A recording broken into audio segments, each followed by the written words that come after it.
Say this to Manwë Sulamo, High King of Arda. If Feanor cannot overthrow Morgoth, at least he delays not to assail him, and sits not idle in grief.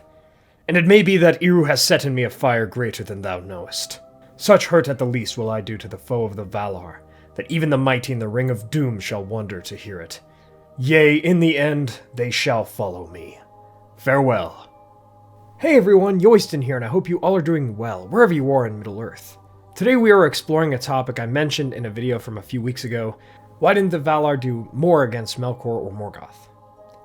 Sources for today's video may be found in the description and cards. My friends, thank you all so much for joining me today. Let's begin our tale. To examine this question, let's start by looking at the Elder Days of Arda.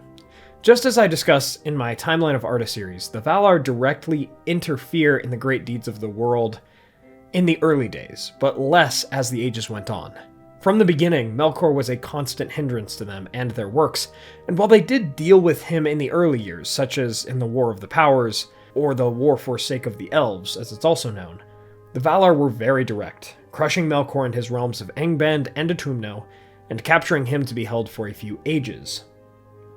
Yet they would not have this sort of conviction in dealing with the threats of Melkor during the First Age, until the very end when they sent the host of the Valar to end Morgoth's threat to the world once and for all, until the Dagor Daggerath at least. But in the days before the elves and men, the Valar could convince themselves to deal with Melkor, whereas in the days of the First Age, the days of elves and men and dwarves, they had to be convinced by Eärendil to join their forces to the free peoples of Beleriand and bring war to Angband. So, why was this?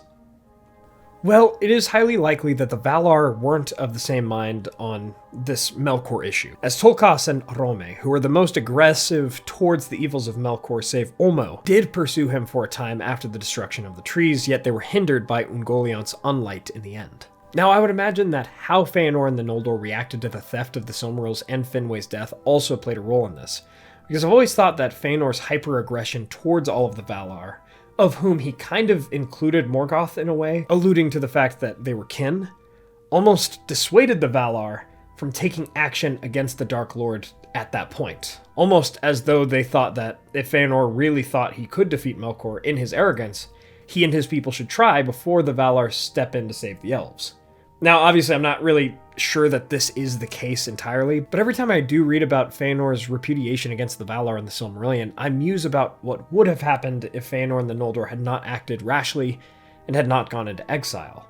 And I must imagine that the Valar would have been more active in choosing to stop Melkor if that had been the case, rather than letting him wage war indefinitely against those same Noldor, since they were not in Middle-earth. Yet Feanor said what he said, and he led the Noldor into their exile, and again, the Valar took issue with how this occurred, especially with the kinslaying, which turned the fate of the Noldor towards the doom of the Noldor.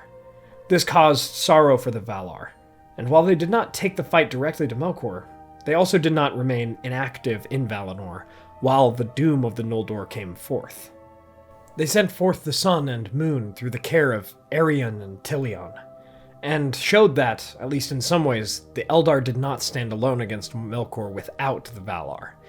Yet the Valar did not send warriors to help, at least not yet. We must not forget also that there were some such as Huan or the Great Eagles that were under the command of Thorondor, and others who were servants of the lords and ladies of Valinor that did aid the free peoples more directly and even in combat. Therefore, I do wonder about the reaction of the Valar to the evils of Melkor. Perhaps they had regret that they had not stopped him in the first place and prevented the darkening of Valinor. And perhaps it was that sorrow and fear for the Noldor and their deeds in Middle-earth, as well as the coming of men soon after, that gave the Valar pause. In fact, I actually think that is the best answer we can conjure for this question, one that Tolkien addressed in the History of Middle-earth saga, more specifically in Morgoth's Ring, that the Valar were worried about the utter destruction that they would help bring about upon the children of Iluvatar and their lands if they had a direct conflict with Melkor in Middle-earth. It was undeniable that Melkor and his evils tainted the world, making it Morgoth's Ring, and he was still to bring more evils while he was about in Middle-earth, likely those that were rather unknown by the Valar. And he would send perhaps those evils into Middle-earth before the end, and a forthright attempt to stop him without the knowledge of how far across Middle-earth he and his evils might spread could spell doom for all of the children of Iluvatar, even as they, and especially the race of men, were in their infancy. They were just starting in Middle-earth, and the knowledge of how catastrophic a war with Melkor, even this weakened version of him in Morgoth, could be to all of the people of Middle-earth. And this perhaps originally prevented the Valar from pursuing him militarily until the right time came. As we know with the war for sake of the elves, the Valar almost needed to be persuaded by the safety of Iru's future children to finally do something to stop Morgoth. And that sort of preventative mindset would also be the case again during the First Age. Therefore, the Valar let the children, elves, men, and dwarves, fight against Melkor, for that would perhaps be less deadly for all involved than another War of the Valar, until they came to their utmost need.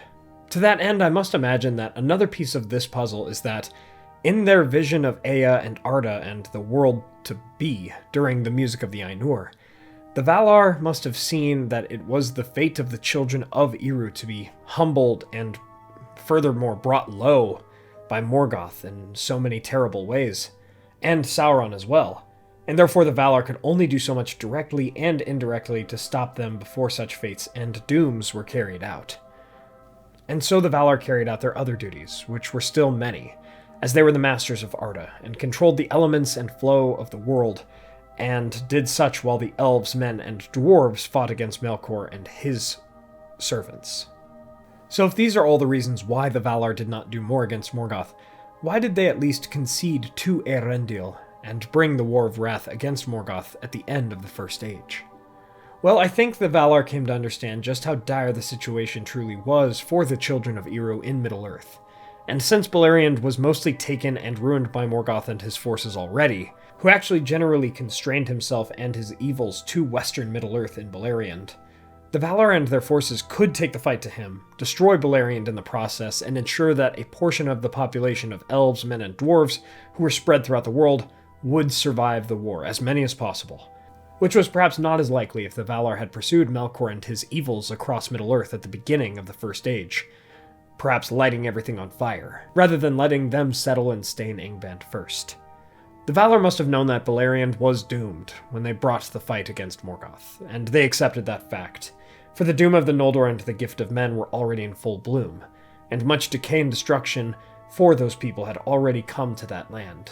Even if elves, men, and dwarves had once had a few centuries of mostly peace during the Siege of Angband.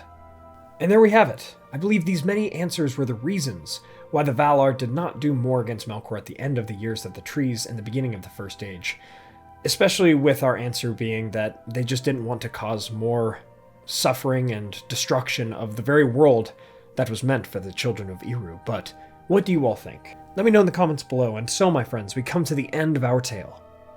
From this tale, we see that we must be aware of the outcomes of our actions, and while we cannot be overly timid or slow in our reactions, we also must not act too hastily either, for we could risk the destruction of the very things and people we wish to save. Thank you all so much for watching. If you enjoyed, please hit that like button and share this with a friend. What are your thoughts on all of this? Let me know in the comments below. I've always wondered about this topic. For obviously the meta answer is that if the Valar had interfered, we would not have the tale of the Silmarillion. Yet I actually think the loreful answers make a good deal of sense and make for a lot of interesting points as well. If you'd like to support the channel, please consider getting some candles from our friends Mythologie Candles, or order some Weta or United Cutlery, Lord of the Rings swords, statues, and other replicas from Castle Kon, who does international shipping, and use the code WEST at checkout. And please check out our merch and Patreon. Thanks to our Valar tier patrons and YouTube members: Peter Shepard, Blair Scott and Merton, John Hume, Elizabeth Calvert, Maz Gibbs, Reese Jenkins, Arthur Merlin, Dale Davis, Kingswald Project, Robert Bogue, Theodore, Moon Viper, Andrew Carlisle, and Zumi. Thank you so much to all of our patrons and YouTube members. It means a lot. Please subscribe and hit that bell button to join the Men of the West and all of the free peoples today. And I'll see you all again next week with the video on how powerful was Sauron. My friends, thank you all so much for joining me on this adventure. Until the next one.